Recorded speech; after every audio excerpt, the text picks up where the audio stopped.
ఈరోజు వర్తమానం అని విందాం. ఈరోజు వర్తమానం, ఎవరు దేవుడి చేత దీవించబడతారు? మరొకసారి చెప్తున్నాను, దేవుడి చేత ఎవరు దీవించబడతారు? చదువుకుందాం. అద్భుతమైన వాక్యములకు వెళ్దాం. కీర్తన గ్రంథం 24వ అధ్యాయం 24వ అధ్యాయము 4వ వాక్యాన్ని మనం చదువుకుందాం. 24వ అధ్యాయము 4వ వాక్యం చదువుకుందాం. చదువునైనా. వ్యర్థమైన దాని యందు మనస్సు పెట్టకయు, కపటముగా ప్రమాణము చేయకయు, నిర్దోషమైన చేతులను, శుద్ధమైన హృదయమును కలిగి ఉండేవాడే వాడు యెహోవా వలన ఆశీర్వాదమునందును. దేవుని స్తోత్రం. ఇక్కడ చదవబడిన వాక్యములో యెహోవా చేత లేదా దేవుడి చేత ఎవరు ఆశీర్వదించబడతారని స్పష్టంగా దేవుడు మనకు తెలియపరుస్తున్నాడు. ఈ చదవబడిన వాక్య భాగంలో 4 విషయాలు దాగున్నాయి.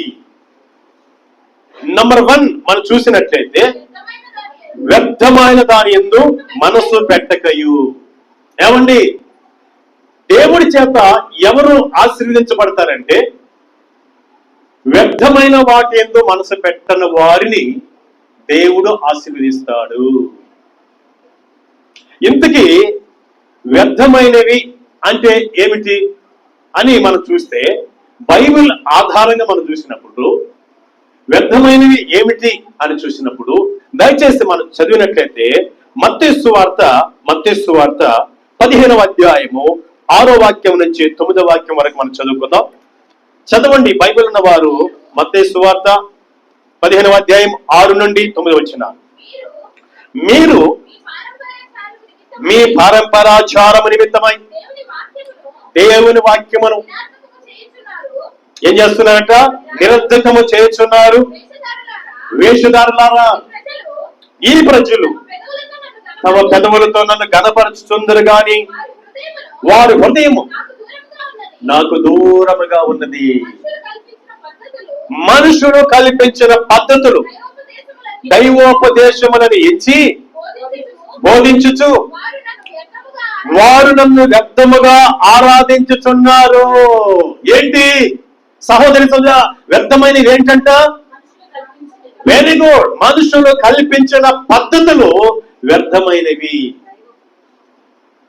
మనుషుడు కల్పించిన పద్ధతులు దైవోపదేశములన్నీ వాటిని అనుసరించే వారు ఎన్నటికీ దేవుడి చేత దీవించబడరు.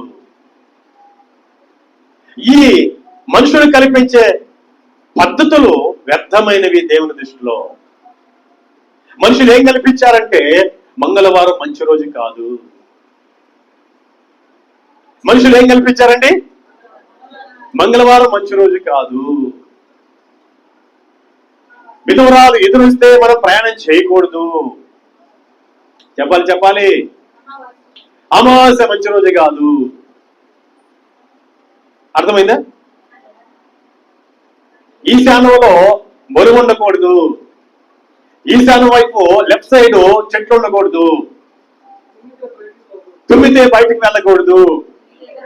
పిల్లి ఎదురుస్తే ముందుకు పోకూడదు అని మనుషులు కల్పించిన వాటిని ఎవరైతే అనుసరిస్తున్నారో అవన్నీ వ్యర్థమైన వాటిని అనుసరించినట్టే అని దేవుడు చెప్తున్నాడు. ఇలాంటి వ్యర్థమైన వాటిని అనుసరించే వారు దేవుడి చేత ఆశీర్వదించబడరు. మొట్టమొదటిగా దేవుడి చేత ఆశీర్వదించబడాలంటే మనం ఏం చదివాం? వ్యర్థమైన వాటిని మనసును పెట్టకయు. ప్రైజ్ ది లార్డ్, హల్లెలూయా. వ్యర్థమైన వాటి మీద మన మనసు పెట్టకూడదు. వివాహాలు జరగాలంటే లేదా ఆదరణ కూడికలు జరగాలంటే ఏమండి, బేస్ సంఖ్య అవసరం, సరి సంఖ్య అవసరం లేదు. 12 రాకూడదు, 12వ రోజు రాకూడదు, 16వ రోజు రాకూడదు, 8వ రోజు రాకూడదు. ఏ రోజు రావాలా? 9వ రోజు రావాలి, 11వ రోజు రావాలి, 7వ రోజు రావాలి. చూసారా నా ప్రియ సహోదరి సోదరా, మనుషులు కల్పించిన పద్ధతులను అనుసరిస్తే వ్యర్థమైన వాటిని మనం అనుసరిస్తున్నాం. అందువలన దేవుడి చేత మనము ఆశీర్వదించబడలేకపోతున్నాం. నంబర్ 1 చూసాం. ఏమిటి వ్యర్థమైందంటే మనుషులు కల్పించు పద్ధతులు. సోదులు చెప్పించుకోవడం కదా, ప్రశ్నలకి వెళ్ళడం, వాస్తులు చూడడం. ఇల్లు కట్టాలంటే వాస్తు చూడాలి. మన భారతదేశం వాస్తు ఎలా ఉందో చెప్పండి. మన ఆంధ్ర రాష్ట్రం వాస్తు చూడండి ఒకసారి. ఏమైనా శత్రు సర్కారంలో ఉందా చెప్పండి. వంకర టెంకరగా ఉంటే మన రాష్ట్రానికి వాస్తు లేనప్పుడు మన ఇంటికి వాస్తు అవసరమా? మన దేశానికి వాస్తు లేనప్పుడు మన ఇంటికి అవసరమా చెప్పండి. ఇలాంటి వ్యర్థమైన వాటిని, మనుషులు కల్పించిన వ్యర్థమైన వాటిని అనుసరిస్తే దేవుడి చేత మనము దీవించబడము. ఇకపోతే రెండవదిగా ఏంటి వ్యర్థమైందో అందులోనే మనం చూద్దాం. దయచేసి మనం చదవడానికి మనం ప్రయత్నం చేద్దాం. కీర్తన గ్రంథం 31వ అధ్యాయము 6వ వాక్యం చదువుకున్నాం. కీర్తనలో 31:6. వ్యర్థమైన ఏంటో చదువు. నేను యెహోవాను నమ్ముకొని ఉన్నాను, వ్యర్థమైన దేవతలను అనుసరించు వారు నాకు అసహ్యులు. దేవుని దృష్టిలో ఏమిటంటే వ్యర్థమైనవి, వ్యర్థమైన దేవతలు, ఈ లోక సంబంధంగా దేవతలు అనే పేరు చెప్పుకుంటున్నాయి. వాటిని మనం అనుసరిస్తే దేవుడి చేత మనం ఆశీర్వదించబడమని దేవుని వాక్యం చెప్తుంది. నేను చెప్పటం లేదు, దేవుని పరిశుద్ధ గ్రంథం చెప్తుంది. భక్తుడైన దావీదు అంటున్నాడు. మరొకసారి మాట చదువుదాం. సహోదరు చదువుదా చదవండి. నేను యెహోవాను నమ్ముకొని ఉన్నాను, వ్యర్థమైన దేవతలను అనుసరించు వారు నాకు అసహ్యులు. నీవు నా బాధను దృష్టించి ఉన్నావు, నా ప్రాణ బాధను కనిపెట్టి ఉన్నావు. కావున నీ కృపను బట్టి నేను ఆనందభరితుడినై ఎంతో సంతోషించదును. దేవుని స్తోత్రం. హల్లెలూయా. వ్యర్థమైనది ఏంటో మనం చూసాం. ఇలాంటి వ్యర్థమైన వాటి మీద మనసు పెట్టుకుంటే ఫలానా దేవత మీద మనసు, అట్టి వారు ఎన్నటికనే దేవుని చేత దీవించబడని స్పష్టంగా దేవుడు చెప్తున్నాడు. హల్లెలూయా. మనం గమనించినట్లయితే బైబిల్ గ్రంథం మనం చూసినట్లయితే, సహోదరి సోదర పరిశుద్ధ గ్రంథం మనం చూసినట్లయితే, వ్యర్థమైన వాటిని అనుసరించకుండా దీవించబడ్డ వాళ్ళు బైబిల్లో చాలా మంది ఉన్నారు. ఇదిగో యాకే కుమారుడు ఆగూరు ఇలా ప్రార్థన చేస్తున్నాడు. దేవా, నేను చనిపోక మునుపు 2 మనవులు కోరుకొనుచున్నాను అంటూ ప్రార్థన చేస్తున్నాడు. ఏమని చేస్తున్నాడు చూద్దాం ఒకసారి. సామెతల గ్రంథం దయచేసి మనం చదువుదాం. సామెతల గ్రంథం 30వ అధ్యాయం 7వ వాక్యాన్ని మనం చదువుకుందాం. దేవా,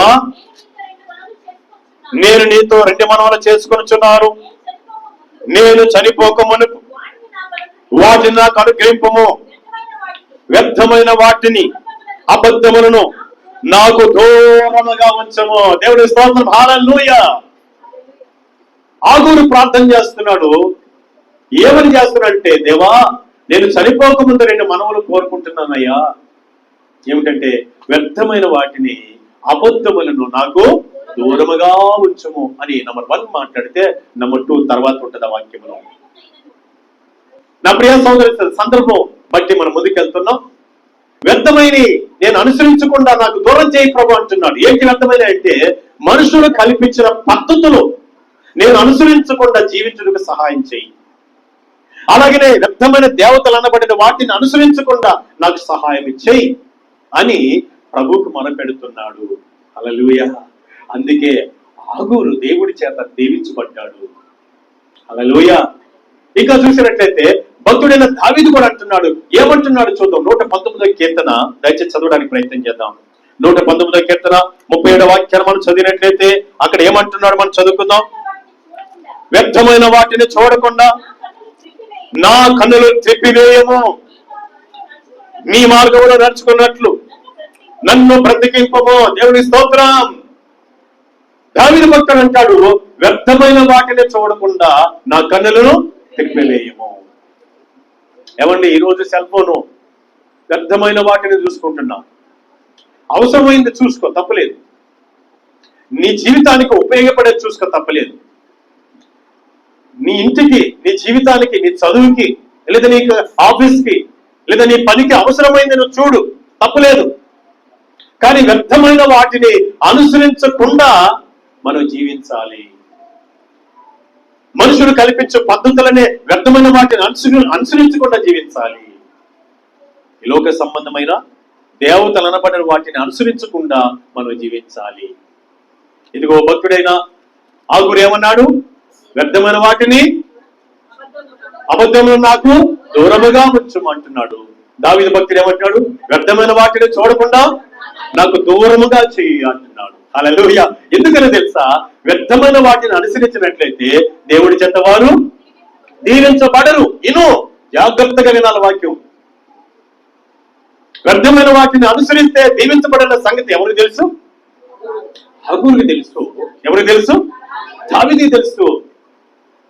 నీవు నేను మనం మనుషులు కల్పించిన పద్ధతులు ఎంత మాత్రం రాజీ పడకుండా, లోక సంబంధ దేవతల వైపు మనం కొనసాగకుండా, వ్యర్థమైన వాటిని చూడకుండా మన జీవితాన్ని పర్ఫెక్ట్ గా దైవ చిత్తాన్ని సంగ పెట్టుకుంటే దేవాది దేవుడు మనల్ని ఆశీర్వదిస్తాడు. హల్లెలూయా, హల్లెలూయా, హల్లెలూయా. ఇంకా చెప్పాలంటే ఈ వ్యర్థమైన వాటిని అనుసరించే వాళ్ళు ఎవరో తెలుసా? లేదా వ్యర్థమైన వాటిని చూడడానికి ప్రయత్నం చేసే వాళ్ళు ఎవరో తెలుసా అని అంటే బుద్ధి లేని వాడు అంట. ఎవరండి? బుద్ధి లేని వాళ్ళు. ఒకసారి చూద్దాం, ఆ మాటను మనం చదవడానికి ప్రయత్నం చేద్దాం. సామెతల గ్రంథం 12వ అధ్యాయం 11వ వాక్యాన్ని మనం చదువుకున్నాం. సామెతలు 12:11 చదవండి. వ్యర్థమైన వాటిని అనుసరించువాడు బుద్ధి లేనివాడు. చాలు చాలు. సహోదరులారా, వాక్యం చెప్తుంది ఏమండి? వ్యర్థమైన వాటిని అనుసరించబడెవరు? బుద్ధి లేనివాడు. బుద్ధి లేనివాడు దేవుడి చేత దీవించబడ్డాడు. ఎవరండి బుద్ధి లేనివాడు చెప్పండి? అనగా మనుషులు కల్పించిన పద్ధతుల్లో నడవకుండా ఉండేవాడు బుద్ధిమంతుడైతే, మనుషులు కల్పించిన వాటిని దైవోపదేశములని అనుసరిస్తే అట్టివారు ఎవరంట? బుద్ధి లేని వాళ్ళు. నాయనా నువ్వు ఎదురు రామ్మా తల్లి అని కుమార్తెని పిలుచుకోవటం, కుమారుని పిలుచుకోవటం, భార్యని పిలుచుకోవటం, ఇవన్నీ వ్యర్థమైనవి. దేవుడు కాపాడకపోతే ఏ మనుషుడు నిన్ను కాపాడలేడని దేవుడు వాక్యం చెప్తుంది. ఏమండి? వ్యర్థమైన వాటిని అనుసరించేవాడు దేవుడి చేత దీవించబడడు గాని బుద్ధి లేని వాడు అవుతాడు. ఇంకా మనం గమనించినట్లయితే వ్యర్థమైన వాటిని అనుసరించేవాడు అనగా లోక పద్ధతుల ప్రకారం, మనుషుల పద్ధతుల పైన నడిచేవారు, ఈ లోక సంబంధ దేవతలను అనుసరించేవారు, వ్యర్థమైన వాటిని చూసేవారు బుద్ధి లేని వాళ్ళు అవడమే కాకుండా ఇంకా ఏమవుతారో అలాంటి వాడు మనం చూద్దాం. చదవడానికి ప్రయత్నం చేద్దాం. సామెతల గ్రంథం 28వ అధ్యాయము 19వ వాక్యాన్ని మనం చదువుకున్నాం.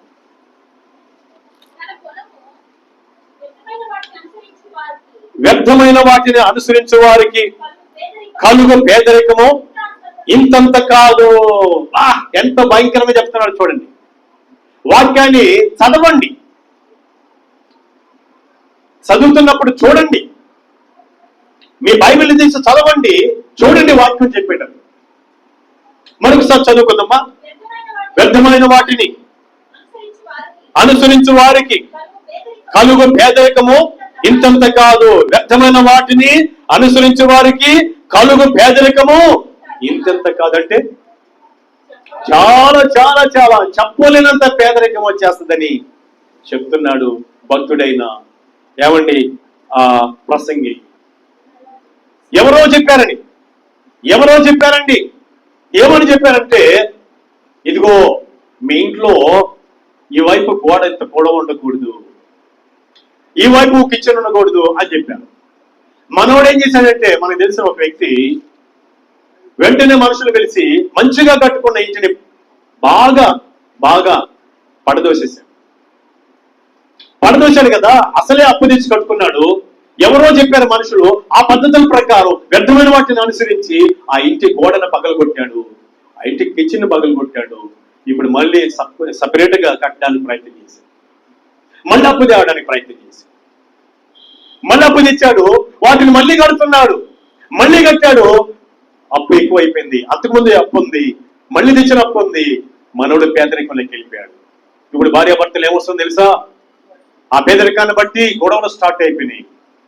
వ్యర్థమైన వాటిని అనుసరించేవాడు అంతకంతకు పేదవాడైపోతాడు, బుద్ధి లేని వాడైపోతాడు. అయితే వ్యర్థమైన వాటిని అనుసరించకుండా దైవ చిత్త ప్రకారం నడిస్తే దేవుడి చేత వాడు ఏం చేయబడతాడు?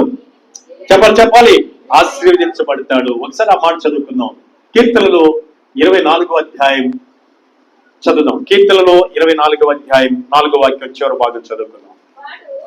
వాడు యెహోవా వలన ఆశీర్వాదమునందును. కొండవ చెప్పండి దేవుని స్తోత్రం. హల్లెలూయా. చెప్పండి, దేవుడి చేత ఎవరు దీవించబడతారు? చెప్పాలి. వ్యర్థమైన వాటిని అనుసరించిన వాడు దేవుడి చేత ఆశీర్వదించబడతారు. ఏమిటి వ్యర్థమైనది? మనుషులు కల్పించిన పద్ధతులు, ఈ లోక సంబంధమైన దేవతలు అనుసరించడం, వ్యర్థమైన వాటిని చూడడం వలన బుద్ధి లేని వాళ్ళు అవుతారు, అంతకంతకు పేదవాళ్ళు అవుతారు, వాళ్ళు దీవించబడరు. ఇటు వాటిని తృణీకరించి దూరము చేసుకున్న వాళ్ళు దేవుడి చేత దీవించబడతారు, ఆశీర్వదించబడతారు. ఇటు కృప దేవుడు మనకు దయచేయను గాక. ఆమె. నెంబర్ 2 చూద్దాం. అందులోనే ఎవరు దేవుడి చేత దీవించబడతారంటే కీర్తనలో 24వ అధ్యాయము 4వ వాక్యములు మనం చదువుతున్నాం. కపటముగా ప్రమాణము చేయకయు. ఏమండి, ఇక్కడ 4 స్తంభాలు మనం చూస్తున్నాం. ఒక ఇల్లు నిలబడాలంటే 4 స్తంభాలు ఎలాగో, మనం దీవించబడాలంటే ఈ 4 కొటేషన్స్ మన జీవితంలో ఉండాలి. ఈ సూత్రాలు మనలో ఉండాలి. నెంబర్ 2 ఏంటంట? కపటముగా ప్రమాణము చేయకయు. చాలా మంది దేవుడి పిల్లలు కూడా లోపల ఒకరు పెట్టుకొని పైకి ఒకటి చెప్తూ ఉంటారు, పైకి ఒకటి ప్రమాణం చేస్తూ ఉంటారు. ఇట్టివారు దేవుడి చేత ఆశీర్వదించబడరు. యథార్థంగా మాట్లాడాలి, యథార్థంగా ప్రమాణం చేయాలి. లేని ఎడల దేవుడి చేత ఆశీర్వాదం కాదు కానీ దరిద్రత మన దగ్గరకు వస్తుంది. చదవడానికి మనం ప్రయత్నం చేద్దాం. మరి కీర్తన గ్రంథం 15వ అధ్యాయం చదవడానికి ప్రయత్నం చేద్దాం. కీర్తనలు 15వ అధ్యాయం 1వ వాక్యం 2వ వాక్యం ఒకసారి చదువుకుందాం. యెహోవా నీ గుడారములో అతిథిగా ఉండదగిన వాడెవడు?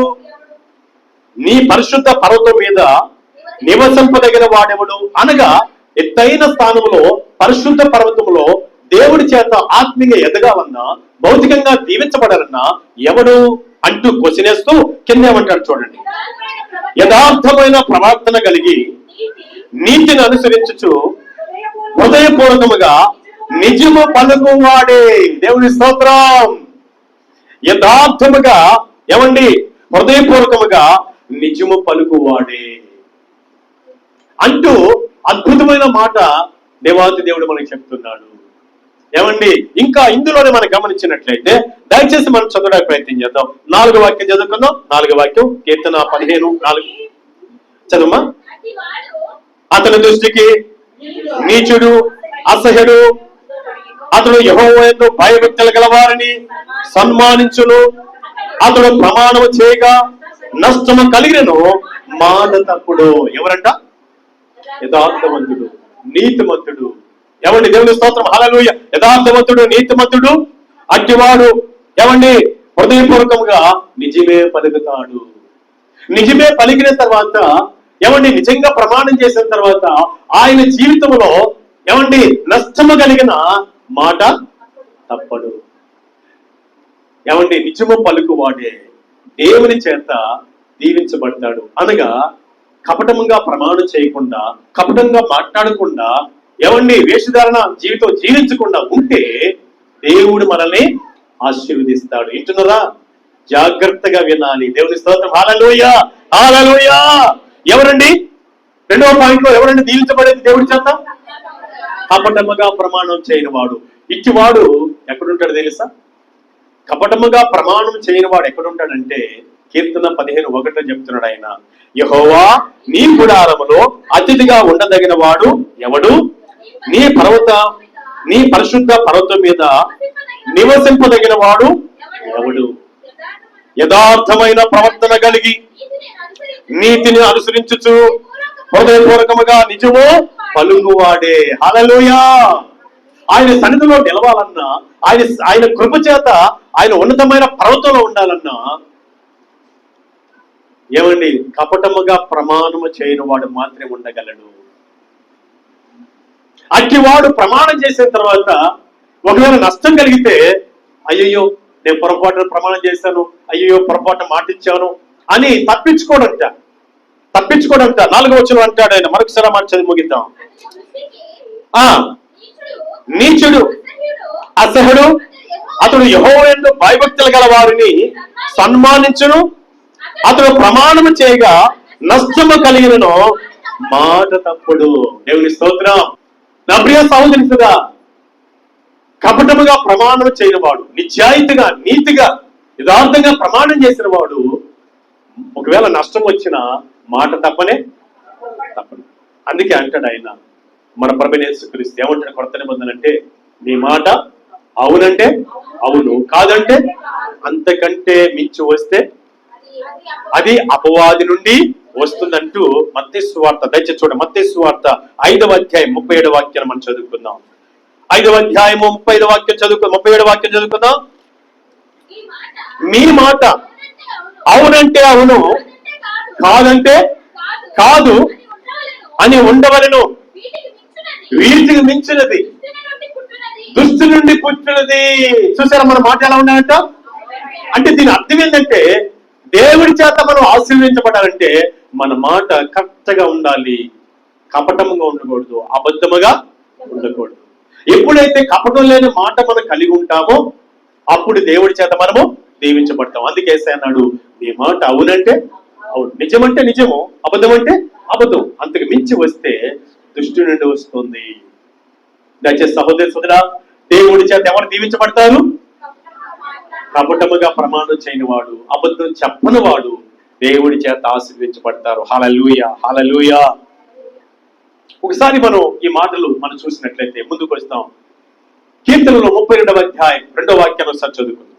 కీర్తనలో 32వ అధ్యాయం 2వ వాక్యం మనం చదివితే, నాయన యెహోవా చేత నిర్దోషి అని ఎంచబడిన వాడు, ఆత్మలో కపటము లేని వాడు ధన్యుడు. హల్లెలూయా.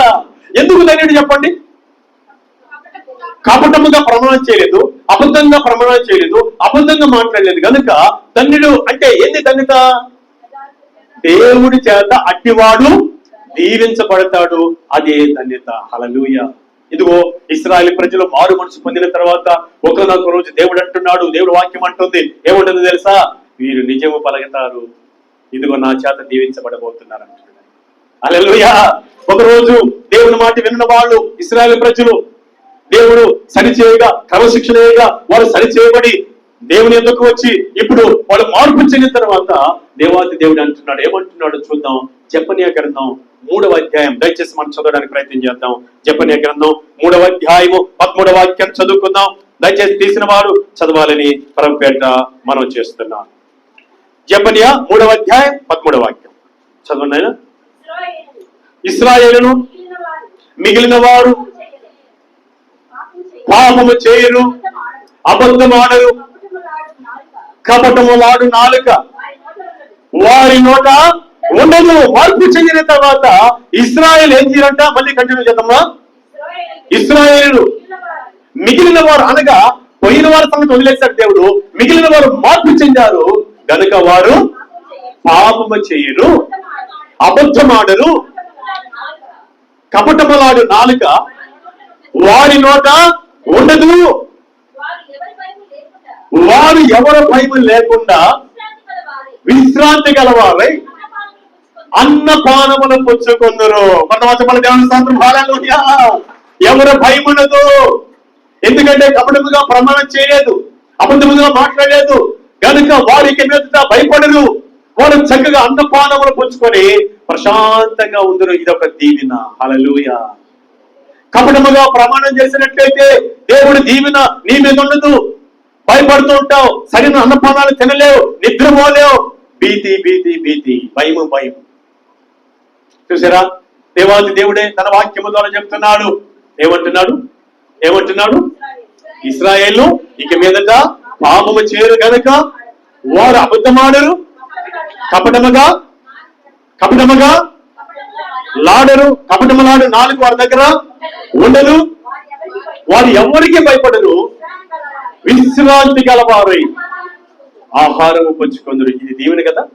దీవెన కాదు చెప్పండి. ఏమండి, భయం పడుతూ భోజనం తినలేక మన జీవితాలు కొనసాగితే అది ఆశీర్వాదమా? అది దీవెన? కనుక కపటముగా మాట్లాడాలంటే ఇశ్రాయేలు ప్రజలను దేవుడు చూసి ఇదిగో వారు భయపడకుండా చక్కగా అన్నపానాలు తీసుకొని వారికి క్షేమముగా ఉందిరని దేవుడు చెప్తున్నాడు. ఇది దీవెన దేవుడు మనకు దయచేయను గాక. హల్లెలూయా. ఇక మూడవదిగా మనం చూద్దాం, దయచేసి మనం చదవడానికి ప్రయత్నం చేద్దాం. మూడవదిగా మనం దేవుడి చేత దీవించబడాలంటే కీర్తనలో 24వ అధ్యాయం 4వ వాక్యంలో మనం చూస్తున్నాం. ఏమండి? నిర్దోషమైన చేతులు, చాలు, నిర్దోషమైన చేతులు కలిగి ఉండాలి.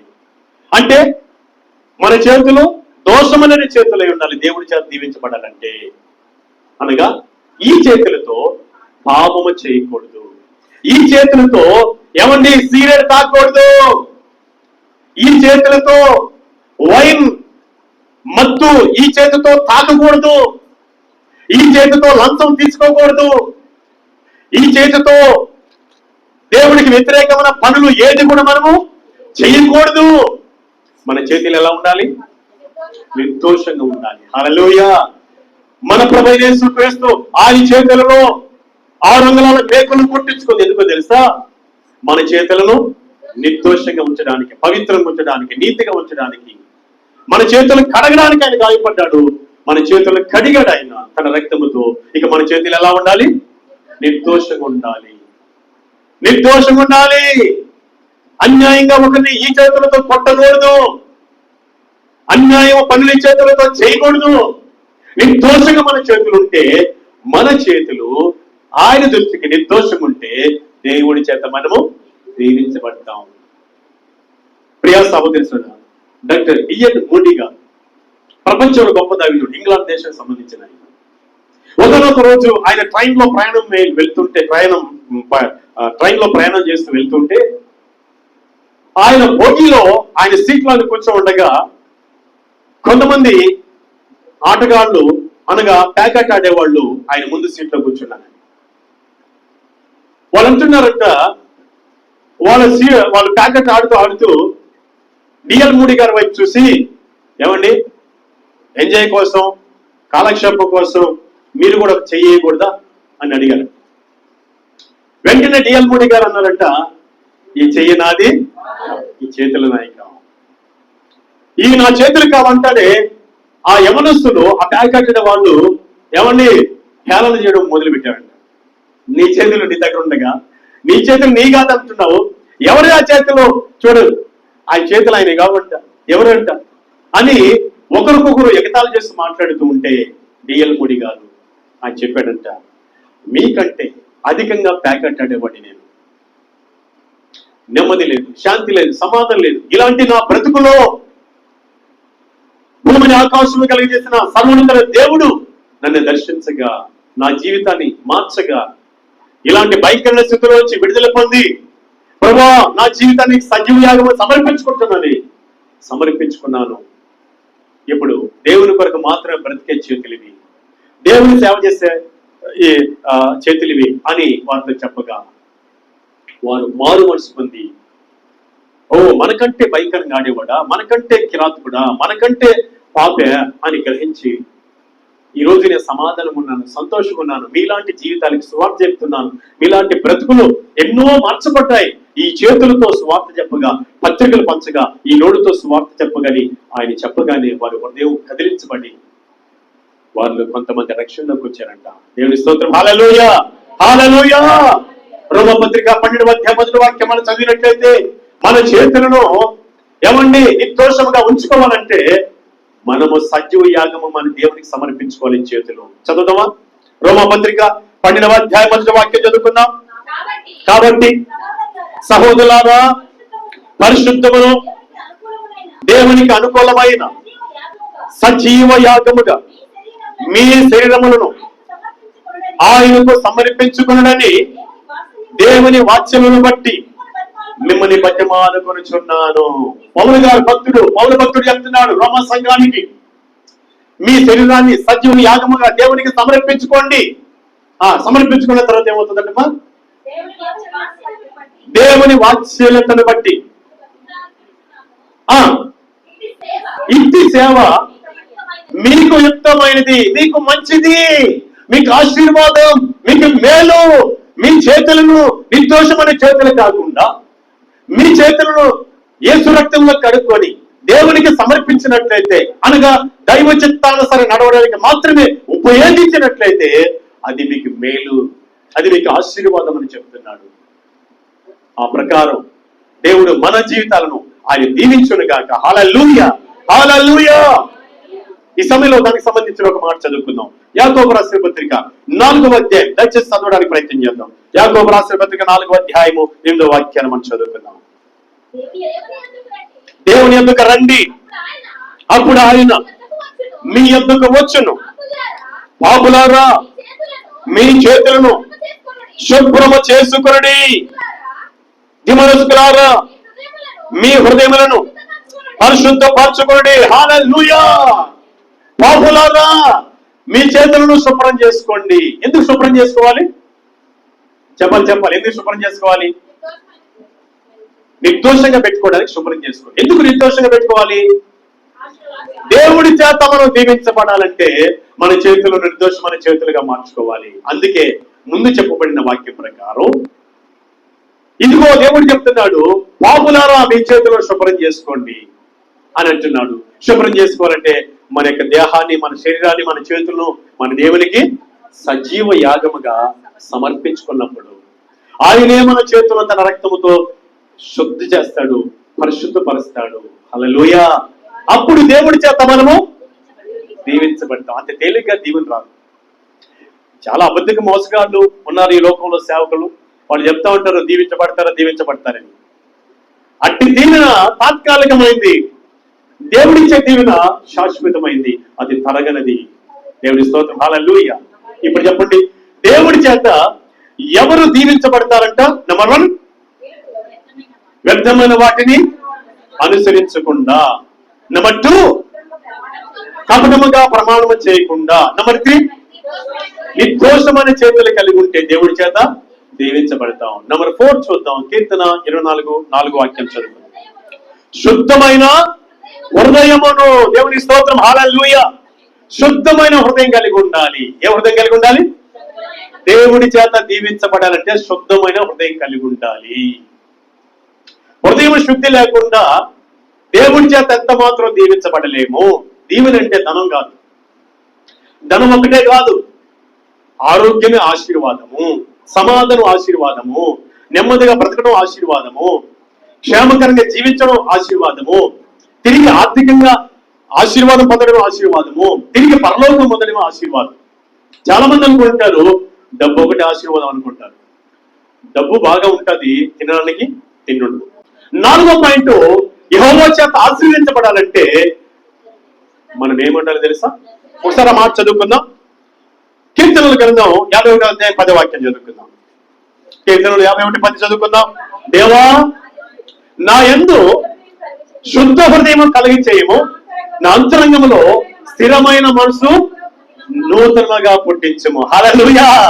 అంటే అందులో మనకు శుద్ధ హృదయం ఉంది.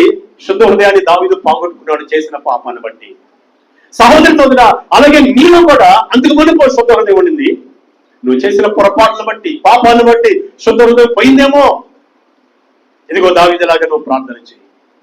దావీదులాగా నువ్వు ప్రార్థన చేయి. సహోదరి సోదరా, నువ్వు ప్రార్థన చేసినట్లయితే తిరిగి శుద్ధ హృదయం ఇస్తాడు. ఆ శుద్ధ హృదయాన్ని బట్టి దేవుడు నిన్ను ఆశీర్వదిస్తాడు. హల్లెలూయా, హల్లెలూయా. ఏమన్నాడు ఆయన?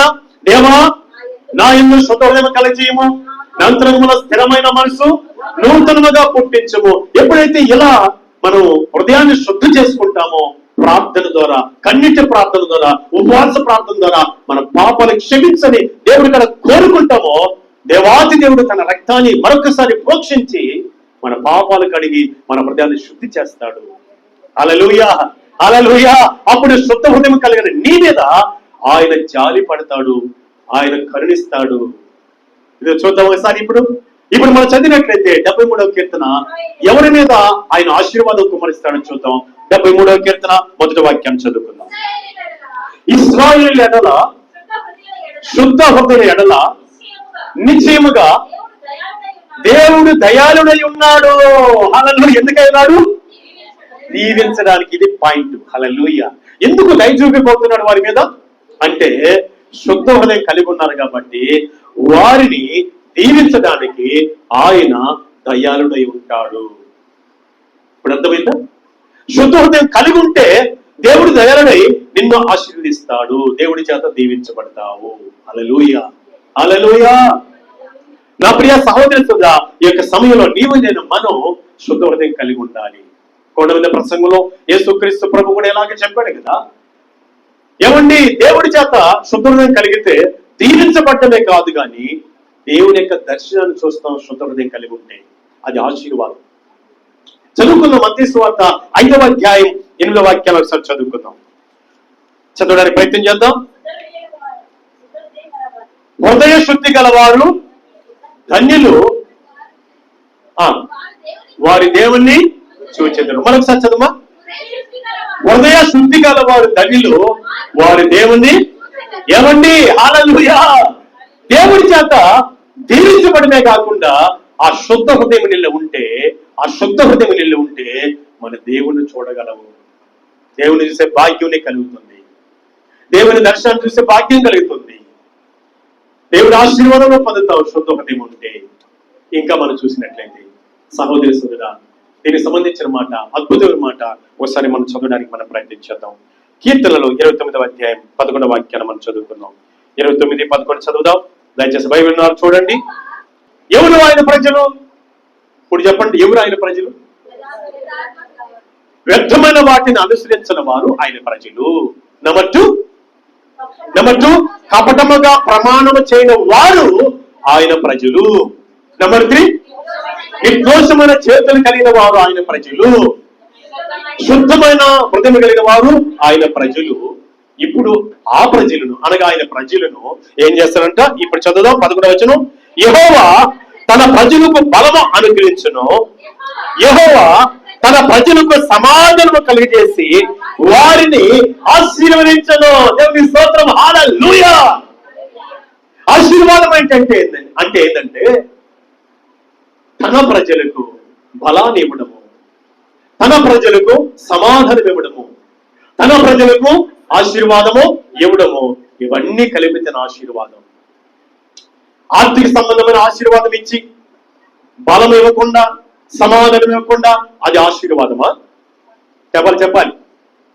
బలం లేదు, సమాధానం లేదు, డబ్బు బాగుంది, బంగారం బాగుంది, వస్తు వాహనాలు బాగున్నాయి, ఈ విషయంలో ఆశీర్వదించబడ్డా. సమాధానం లేదు, బలం లేదు, ఏం చేస్తున్నాను? నాకు తెలిసిన సహోదరుడికి వెళ్ళాను, ఆయనకి బలం అంతా పోయింది. ఇంట్లో మంచి బైక్ ఉంది, ఆయన దానికి కదపలేకపోతున్నాడు. ఏమి లేదు, బలం లేదు. ఆ బండి వేసుకొని సంతోషంగా బయటకు వెళ్ళి ఆయా పనులు చూసుకొని రాలేకపోతున్నాడు. ఇంకొక సహోదరుడు, ఆ ఇంట్లో ఆయన కుమారుడు బుల్లెట్ ఉంది, ఆయన ఇంట్లో స్కూటీ ఉంది, ఆయన దానికి రెండు తోలలేడు. Bullet తోలలేడు, scooty తోలలేడు. ఎవరిస్తడే అది ఆశీర్వాదమా? ఏది ఆశీర్వాదం? చెప్పాలి. ఏం చెప్పాలి? యెహోవా చేత బలము పొందుతాం, యెహోవా చేత సమాధానం పొందుతాం, యెహోవా చేత ఆశీర్వదించబడతాం. అది నిజమైన ఆశీర్వాదం. హల్లెలూయా, హల్లెలూయా. ఇప్పుడు చెప్పండి, ఎవరు దేవుడి చేత దీవించబడతారు? వాక్యం చెప్తుంది, ఒకసారి చదువుకుందాం. ఇప్పుడు ఫైనల్ గా మూల వాక్యాన్ని చదువుకుని ముగిద్దాం. కీర్తనలు 24వ అధ్యాయం 4వ వాక్యాన్ని మరొకసారి చదివి ముగిద్దాం. వ్యర్థమైన దాని యందు మనసు పెట్టకయు, కపటముగా ప్రమాణము చేయకయు, నిర్దోషమైన చేతులను శుద్ధమైన హృదయమును కలిగి ఉండువాడే వాడు ఎవడంట? వాడు యెహోవా వలన ఆశీర్వాదమునందును. హల్లెలూయా. ఎవరండి యెహోవా చేత ఆశీర్వదించబడేది? నెంబర్ 1 వ్యర్థమైన వాటిని విడిచిపెట్టిన వాడు, కపటమైన ప్రమాణాన్ని విడిచిపెట్టిన వాడు, దోషమైన చేతులను విడిచిపెట్టిన వాడు. 4వదిగా శుద్ధ హృదయం కలిగిన వాడు. వాడు యెహోవా చేత ఎలా పొందుతాడు తెలుసా? బలము పొందుతాడు, సమాధానం పొందుతాడు, ఆశీర్వదించబడతాడు. ఈ రోజు నుంచి మనందరం దేవుడి చేత దీవించబడ్డారు. అద్భుతమైన దేవుడు మనకు సహాయం చేసి బలపరిచి దీవించును గాక. ఆమేన్. God bless you. హల్లెలూయా. ప్రార్థన చేసుకుందాం. కృపగల తండ్రి, నీకు వందనాలు నాయనా. నీ అపారమైన ప్రేమ మా మీద కనపరుస్తూ నీ కుమారుడిని మా కోసం అనుగ్రహించి మా జీవితాలకు పాప క్షమాపణ రక్షణ భాగ్యం ఇచ్చి నీ సంఘముగా నీ సొత్తుగా పరలోక రాజ్య వారసులుగా మమ్మల్ని మార్చుకొని ఇంతకాలం మమ్మల్ని ఆశీర్వదించి దీవించి కృప చూపిన దేవానికి స్తోత్రాలయ్యా.